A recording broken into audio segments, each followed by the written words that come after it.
Hi, I'm Ashley, and you are listening and watching Confidence in Coffee. What if I was to tell you that you can find confidence despite any of your circumstances, good or bad? I'm going to help you navigate the waters of womanhood, whatever season that is in. Whether it's marriage, singleness, or you're drowning in children, I'm going to help you find confidence and hope through Christ. I'm going to leave you with plenty of encouragement and practical tips to overcome those limiting beliefs so you can live a life well. Plus, you know we're going to find a few laughs along the way. So grab your favorite cup of coffee and join me as we chat confidence and coffee. You guys, if you're new here, I'm Ashley. I am the host of Confidence and Coffee. I'm so glad to have you with my guest today. Listen, Bonnie, I've read your book, Breathe, and this is a bold statement, but I'm going to say it, okay? And I don't say this lightly, but your book was my favorite book to read. The 21 days of learning how to breathe. Oh my gosh, a stress-free life. I'm in a season of writing my own book, and you know how stressful that can be.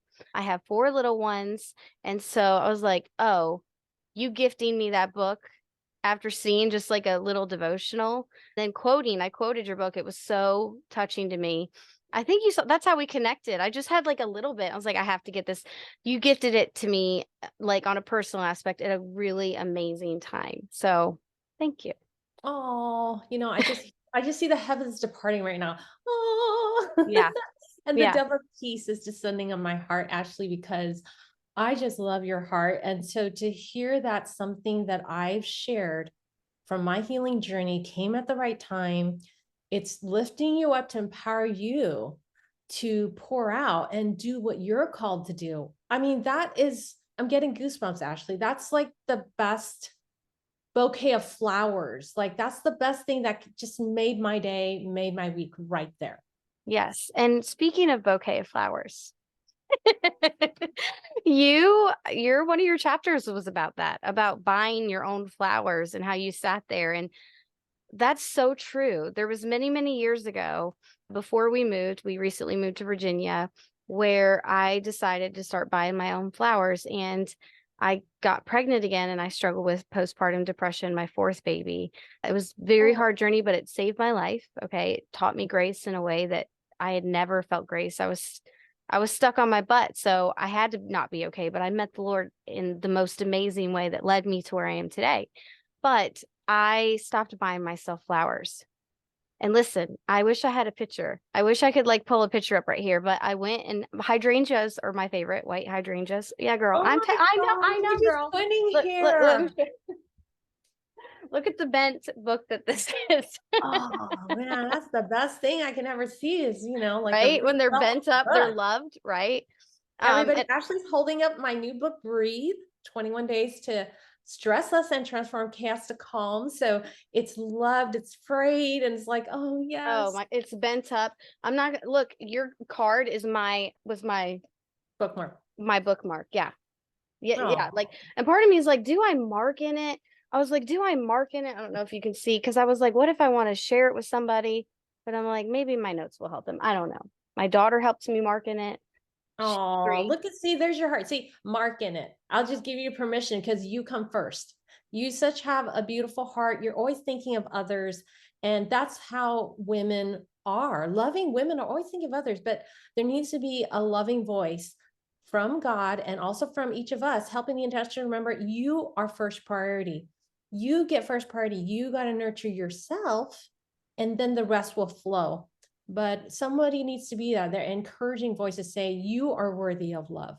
You are worthy of those flowers. Yeah. Because Jesus says it.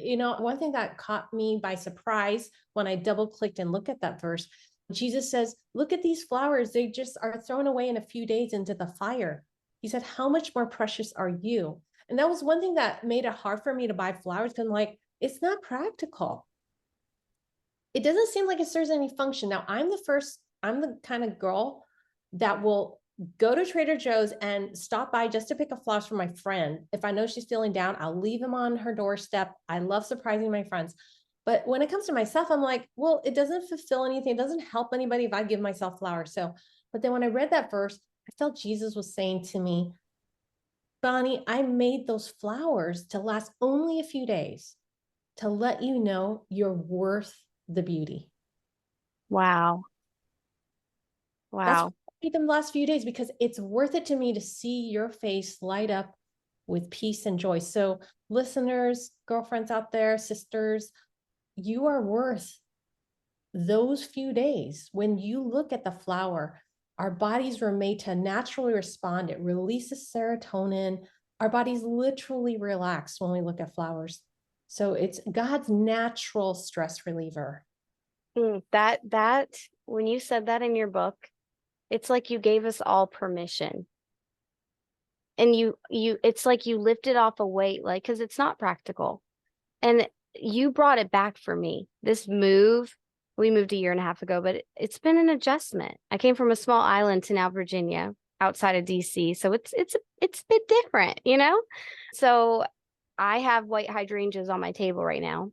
If I'm not buying them, because I've expressed that to my husband, he's buying them for me right at the Target down the street. But you, speaking of them dying so fast, you did talk about when you bought the flowers and how you kind of let them on the table and then they were kind of droopy.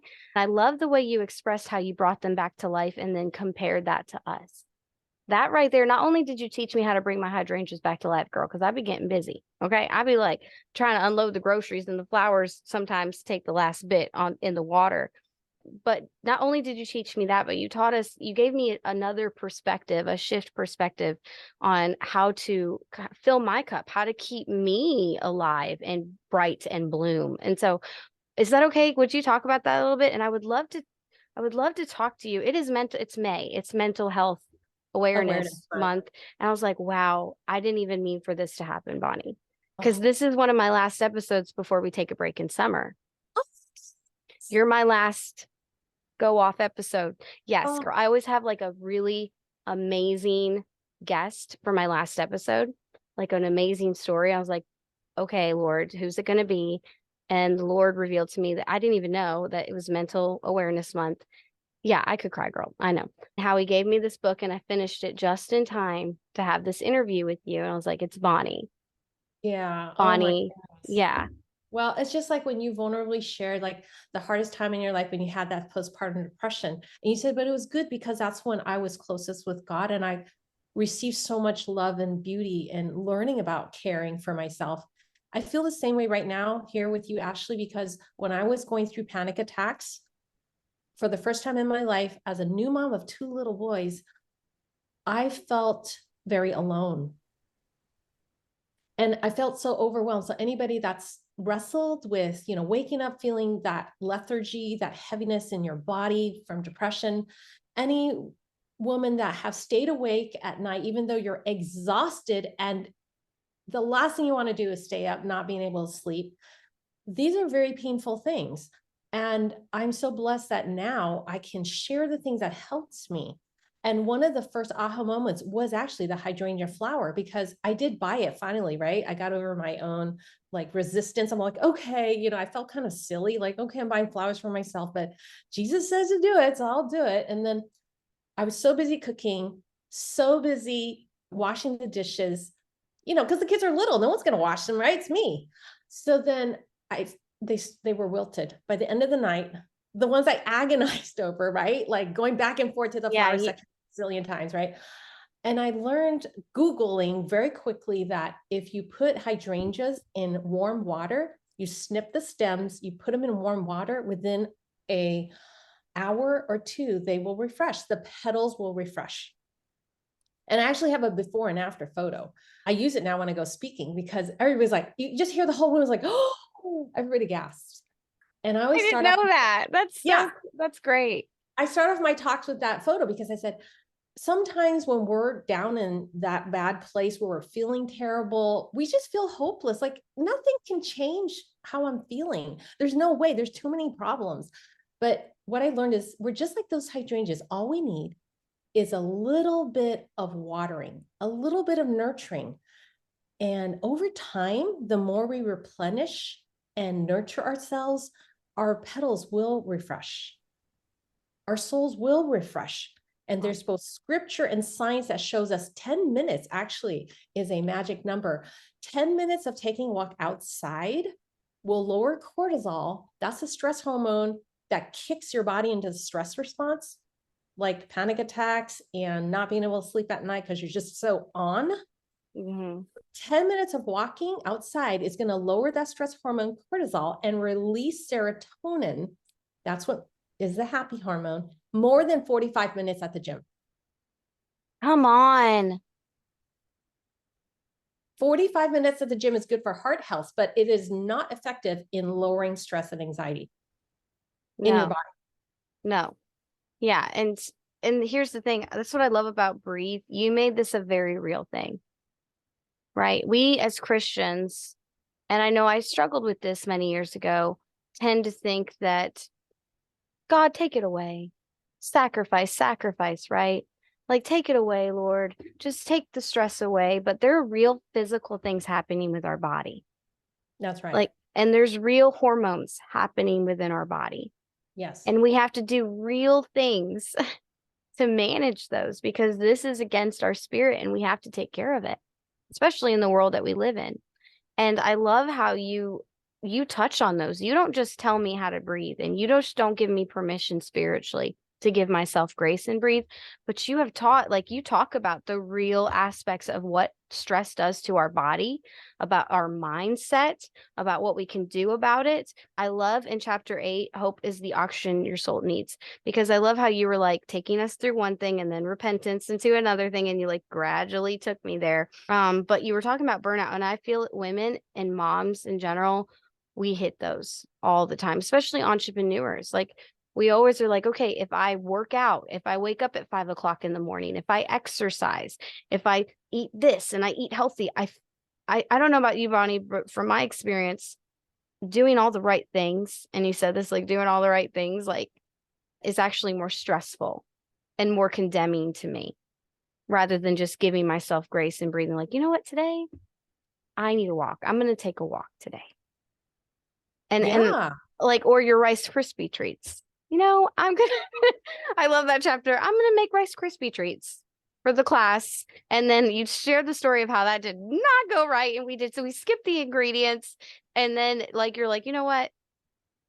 It is what it is. But that right there was how many moms can relate with that? Can you share that story? Did people ask Yeah. you for that story too? I was actually really vulnerable because I was like, people think this is dumb. This is kind of our critical voices. And actually, that's the first thing I want everybody to do after you finish listening to this conversation with me and Ashley. I want you to take the soul care quiz. Oh, yes, I saw that. Go to soulcarequiz.com. And there's 4 areas of wellness that I had to learn to put feet to my faith. Like it's not enough for us to just think the right thoughts. That is important. The greatest commandment is to love the Lord your God with all your heart, mind, and soul. So many of us, especially those of us who are entrepreneurs, and of course, as moms, you know, we got the mind part. We got to figure it out. We're good problem solvers, and we can think right. So we think if we think right, we'll do right.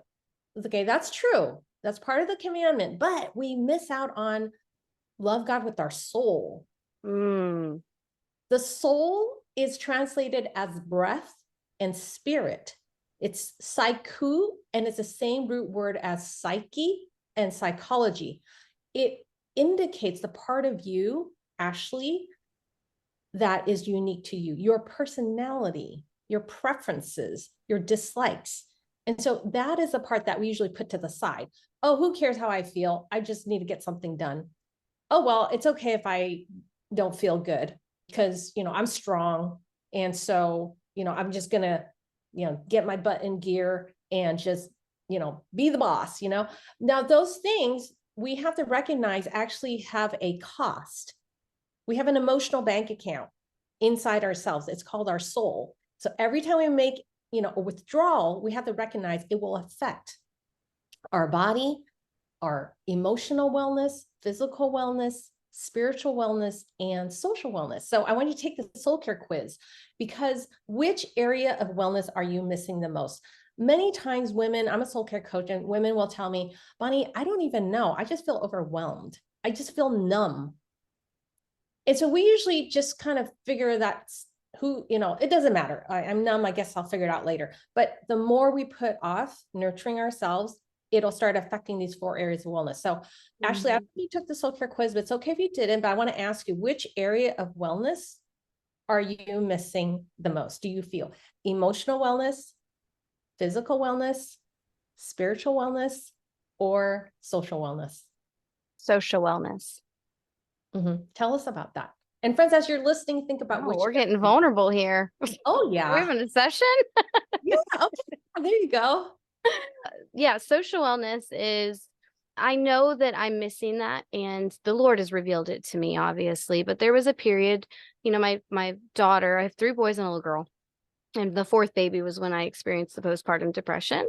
When you go through depression and then the pandemic hits, you're very isolated. It was a beautiful time with Jesus. It really was. But then after the pandemic and the adjustment, the Lord's like, it's time to move at a place that I hated, by the way. I did not want to move here, but I was like, okay, Lord, okay, I'm going to obey you. In that, I moved from this small island, Bonnie, of maybe 10,000 people. Like it was like Safe Haven. Have you ever seen that? Like it was a small community. I loved it. To Virginia, and then coming out of depression just to go back in it because of the adjustment and the triggers of trauma. I was very isolated when we moved here. And I realized I was going back physically and mentally into depression because the things that I once enjoyed, socializing, being with people, I didn't anymore. I didn't enjoy it. I Mhm. wanted to stay home. Yes. I wanted to find safety. And Yes. the Lord gave me grace during that time. He really did. But recently he's like, "Okay, you're writing your book. It's time to go speak." I talk to people all the time like this. I coach people all the time like this. Yeah. I have my own community. But as God was revealing to me my own community and how he wanted me to frame that for other women to have a safe space to learn truly how to be confident in Christ. It was like, okay, we need to get awareness on this. And so I'm having to relearn how to socialize, and it's really revealing things about myself that hormonally are off that weren't before, which is very sad. Okay. So I'm learning how to go back into that. So a lot of this is circumstantial pandemic depression. And so recently I'm like, okay, small groups, we just found a home church. That takes a while.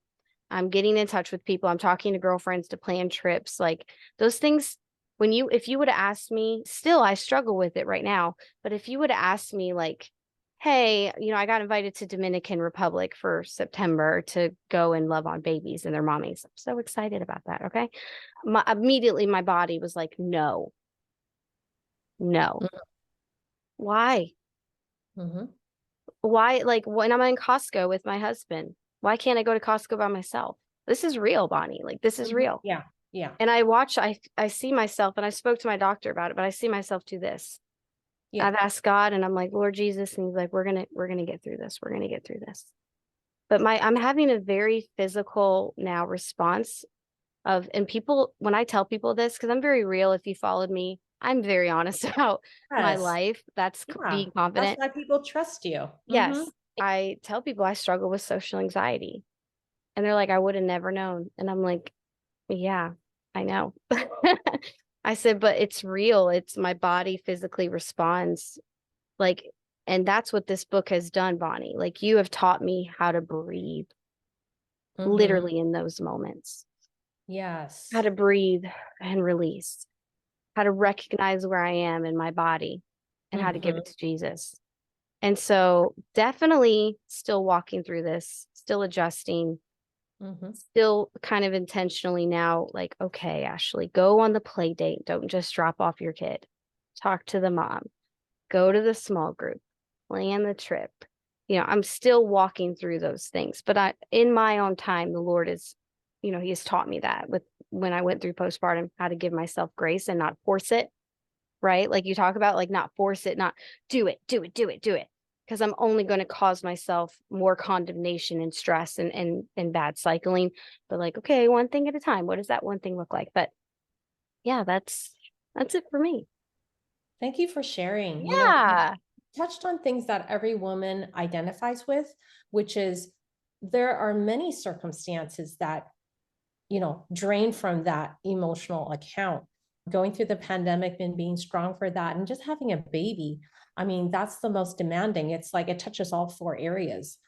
So the whole social wellness part, interestingly enough, where I share that there's a number, which is 1 to 3. Jesus took 3 people with him to the Garden of Gethsemane during his most difficult night, where he was suffering. And he said, my soul's overwhelmed with sorrow.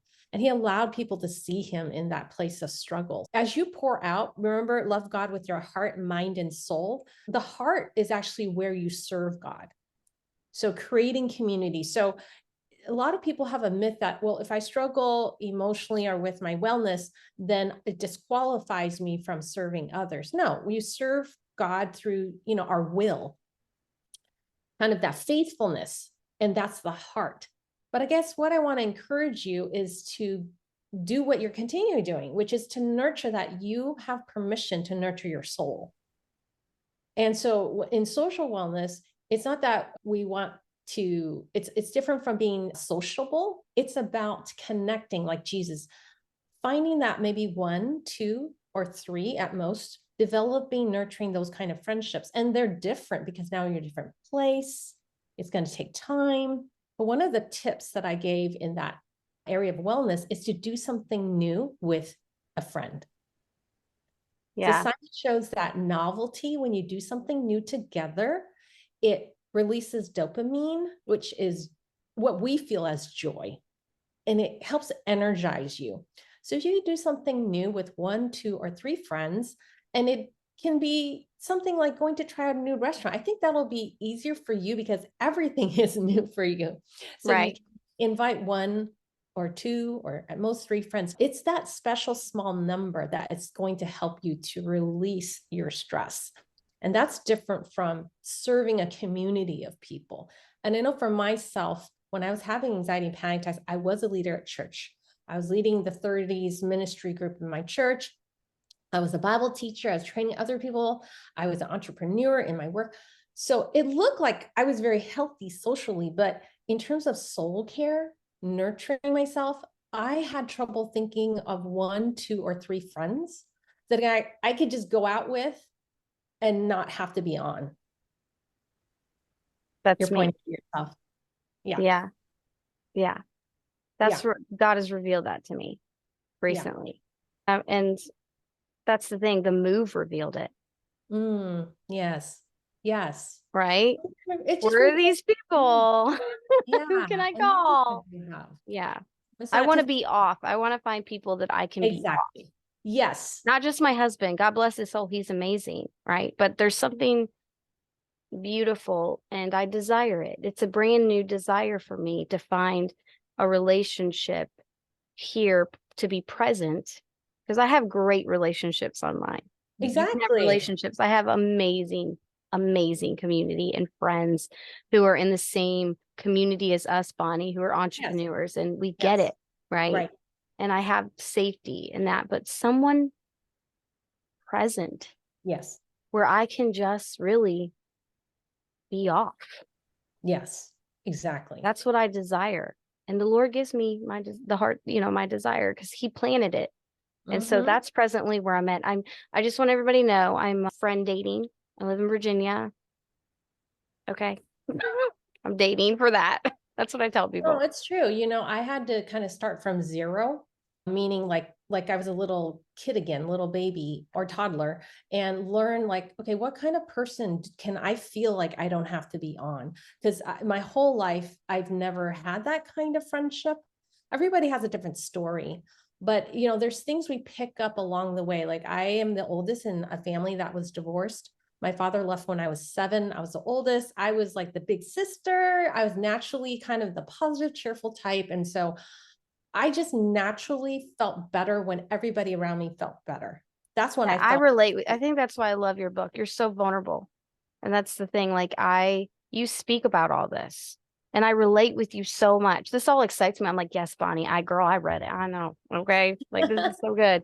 But go So ahead. this I'm sorry, I didn't mean to Yeah, no, interrupt no, you. no. I mean, I'm so excited. Please jump in and interrupt and add your thing because You go. your You tell me people, about your no, book. but your people trust your voice. I mean, that's like, this is the time for us to, yeah. So please interrupt me and jump in. Okay. It gets back to the Rice Krispies. The reason why I'm sharing that about myself is because I didn't grow up with a mom that made me Rice Krispies. Okay. I ate, I grew up below the poverty line, meaning like I got free lunch cards. I ate the, spaghetti at school. And, I see in my friends' lunchbox, they have Rice Krispies. And I'm always like, how do you make those? This is before they had them, like packaged now, right? You can buy them, but when I was growing, you can't buy them. Your mom has to make them. So it was almost like a big mystery. So once I became a mom of 2 little boys, and I love you have 3, I was like, oh my gosh, I'm going to be the best mom ever in kindergartner. And kindergarten, I'm going to make Rice Krispies. So like I bought marshmallows and I'm not even doing any Rice Krispies. I'm doing the ones with the little M&Ms. We're going big here.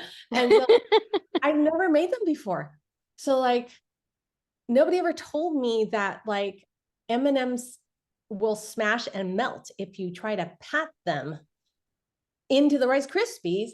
And nobody ever told me that they stick to the bowl. And I like almost like had a 3rd-degree burn because I'm holding the bowl. I'm like, how do you shake it off? I'm like sweating bullets because I have to be there by recess time. And I thought they're just supposed to take 10, 15 minutes, right? That's what it says. I'm just, I'm sweating bullets here. And so I finally go, okay, I know I'll flip over the Rice Krispies so nobody sees the smushed, smashed M&Ms. Okay, I'll just flip it over. But nobody told me that you need to butter their knife because once I started cutting into the Rice Krispies, it was completely over. Like game over, totally destroyed, Loch Ness monster looking kind of weird thing. And I said, oh, I'm such a failure. My child is not normal because I'm not normal. And I just started crying. And, it's from my own childhood, right? Like, I'm not going to be like the other normal moms that have normal families. And then I go, okay, I just had to rush over and just go to Safeway and buy the, Sunday ice cream cups. And I like that as a little girl. So God just showed me in that moment, Bonnie, it's not what you do, it's who you are. Mm. Your son is going to be happy because his mama is there. And I just cried because God just showed me what you're scared of is, you're not being a good mom by what you do, but your son just wants you to be there. So I arrived, and of course, Josh shot up out of his chair, and he's like, big toothy grin. Yeah, he's like, and he was so happy. All the kids are happy. They got ice cream sundae cups. So it just showed us that, sometimes when it's like our plans. That chapter was about when we're burned out. We have so many expectations we put on ourselves. We just feel like a failure because we have this, I don't know, cookie cutter image of what a mom's supposed to do. And so when our plans fall apart, then the whole day is ruined. You get that email, or like you asked for a favor and they said no, or you found out somebody else was part of some group thing and you're not included.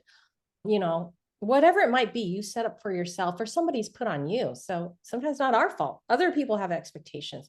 And God just says, I love you. And it's my presence that's going to give you peace. It's who you are. It's my light in you. So that's a big part of burnout for me, is doing things because I feel like I should, because I never had somebody kind of teach me, what does it mean to take care of myself? Like nobody ever asked me growing up, and everybody has a different experience. You could have a wonderful childhood and still feel this way, because when we become moms, or maybe you become a working woman, you feel like you don't need any of this care. You feel like if I go soft, then I'm not going to be strong. And so we need to we need to let go of expectations we put on ourselves and other people put on us when it interferes with our wellness. That is so good, Bonnie. That is so good. Thank you for sharing that. I know that a lot of us can resonate, not just as a mom, but I know from my generation growing up, a lot of us didn't have that. Our parents were very different. Our feelings didn't matter. We were to act and sit down and be quiet. And all we had an example was, okay, act this way, be the good girl, don't do this, don't do that. So subconsciously there was this work, work, perform, perform. And it was unhealthy. And I love that our generation of women are writing books like these and coming out with stuff like this to transform out of chaos to calm. That's what you say. Yes. And when you were talking about, Bonnie, when you were talking about the Rice Krispie treats and your mom and I relate, so I resonate. We could talk for hours on that.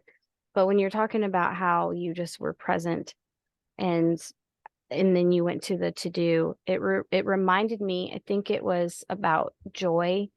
I don't remember. It was about being the beloved. I think it was chapter 14. What is it? Chapter 13. Hiding your heart. It's never too late to choose joy. Yes. I marked this and I share it with my own community. I share it with a lot of people. And I love right here when you say, if I could, can I quote you? Is that okay? Is that okay? Okay, that's music to an author's ears. When Okay. I get to hear what words spoke to you, please. Okay, Please. great. I was gonna ask you. Yeah, we're vibing. We had the same vibe because I was like, do you mind sharing what spoke to you? Oh no, yeah. I share your book with so many people. You can ask my whole community. They're like, I'm like, this book, get this book. Okay. Because we're entrepreneurs and we're women and we're moms and we need to remember to breathe. But you were talking about the lessons of the unfreeze. Instead of freezing, find your flow. Okay. And that was in page 127. I love this because women get to burnout or we feel weight and then we fall into condemnation and fail. It's just this cycle, this really toxic cycle. And this was so, for me, just revelation. It's okay to have limits. Are you saying yes to everyone by default? You don't have to hide your heart anymore. I love this right here. If you valued yourself the way God intended you to be loved, what would you say yes to? Whose songs are you singing? Is it your song? And I love Bonnie goes into the lessons of what urgent to others doesn't have to be urgent to you. Okay. And then lesson 3, rather than people pleasing, move toward joy. Excuse me. And how you brought all of that together. And now I tell my clients personally, I'm like, whose song are you singing? Because that is so true. This is such revelation of who told us we had to do that? Who told us we had to make Rice Krispie treats? Who told us that we had to have the perfect house, the most aesthetic house? Who told us that we need to look like this to be a coach? Who told us that? Because when we live for God, like it takes me back to being a mom. And I think about my son when I read this. I have 4 babies, and I think about I loved them knowing they were going to make mistakes. When they were in my womb, I knew they were going to be a pain in my booty at some point, but I still loved them. I still thought they were fantastic before they were born and then after they were born. And when they made the mistakes, my love for them never changed. I still believe my kids can do many, many great things. Okay. Not because of mom favoritism, like my kids are the best, but because they're my kids, because I believe in them. How much more does the Lord love me? How much more does the Lord love this other woman and love you who is saying, you know what, I'm just supposed to sacrifice. I'm just supposed to do all the things. And if I don't do all the things, then they're not going to love me. Let's be real. It's not just about, I'm not going to be right. They're not going to love me. Where is this really stemming from? But when we live under the love of God, oh, what does God want us to do? I'm not sure. I'm not so sure that God cares about me making Rice Krispie treats. That's all I'm saying. I'm not so sure. When we live from that place, oh my goodness, Bonnie, it was good. It was good. It was so good. Do you want to say more on that, or what was your what resonated with you to share those lessons? Did you enjoy that? I'd love to see you over at ashleyhenriott.com, where you can subscribe to this podcast and channel on YouTube, iTunes, Spotify, or wherever you listen. And while you're at it, I'd love to see the value that you found in Confidence and Coffee. So drop the ratings, the reviews in the comments, Plus, subscribe to this channel and tell a friend too. I'd love to see you over on TikTok or Instagram, where I keep it real in the reels, okay? Make sure you tune in next time on Confidence and Coffee.